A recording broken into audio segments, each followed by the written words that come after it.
Thank you for joining us for Community Link. I'm Caroline Mays. Focused on helping businesses work smarter, Braden Business Systems provides tailored technology solutions from IT services to office systems, enabling organizations of all sizes to achieve their goals through innovation and reliability. Joining Community Link today is the leader of Braden Business Systems, Eric Braden. Welcome, Eric. So glad to have you. Thanks so much for having me, Caroline. So tell us about Braden Business Systems. What products and services do you provide? And give us a little bit of history.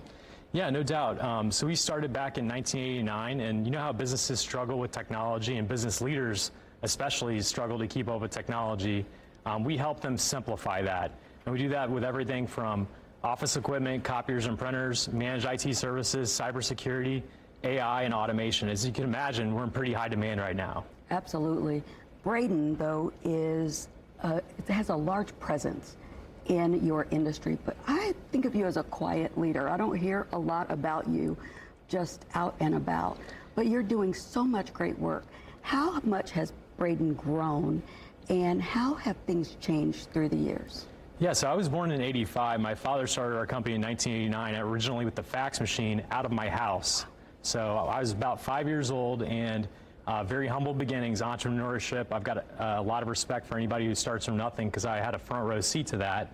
And that industry kind of morphed into the copier and printer industry. I spent a couple decades on Wall Street, came back to lead our business in the next chapter and diversified us to help our clients succeed with the technology of the day, whatever that technology is. And also cybersecurity now, right? Yes, cybersecurity, AI, agentic AI is pretty hot right now. We help over 10,000 businesses nationwide, and you hit the nail on the head. We're kind of the best kept secret here in Central Indiana, and we've grown from very humble roots by word of mouth, by doing the best we can for clients to exceed their expectations and add a lot of value, and we're actually trying to get our name out a little bit more these days. Well, a lot of transformation, obviously, and growth that's happened, and you've led through those transforming times. How would you describe your principles, your values as a leader, and how have they helped the organization meet the expectations that you have?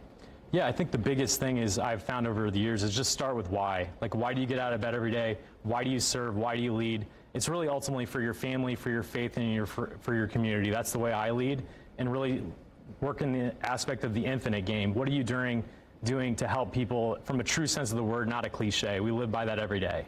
So what excites you about what's next? What's the big opportunity that you're thinking about?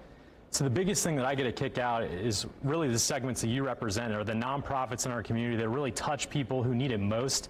What we do is pretty cool to help businesses with technology, but we help hundreds of nonprofits every year, and we want to do more of that each and every year going forward. So the more success we have in business, the more that we can flywheel that success back into helping all those nonprofits that really help all the causes that we care so desperately about. And you are headquartered right here in Central Indiana. Yep. And are most of your people here in the area that can get out and volunteer and help? Yes, a lot of them are, and we do. We're going to start promoting that a little more often. We do that kind of Hoosier humility, so to speak, but we're going to start telling our story more in the public-facing news. You're going to see a lot of that coming up next into 2026, spotlighting nonprofits we're partnering with, getting out in the community, telling our story, and really sharing that mission and success with all those folks. Well, and you're doing such great work, and I want to thank you for the work that you're doing.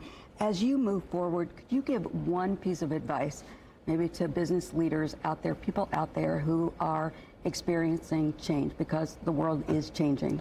What I'd say is change is inevitable. Get used to it. It's always been inevitable, and it's going to happen. It's guaranteed. So to lean into that, I would recommend finding solid partners in your network to help you face those challenges, whether it's technology and we can help, or whether it's leaders in your network, whether it be YPO that I'm a part of, Vistage, and other CEO peer groups, to really help you accelerate and get through challenges that are inevitable that we're going to face in this modern age. Smart words. Thank you so much. We appreciate you. Look forward to seeing you more in the community. Yeah. Thank you so much, Caroline. Absolutely.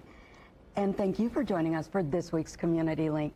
To share this story or learn more, head to wishtv.com. We'll see you next week.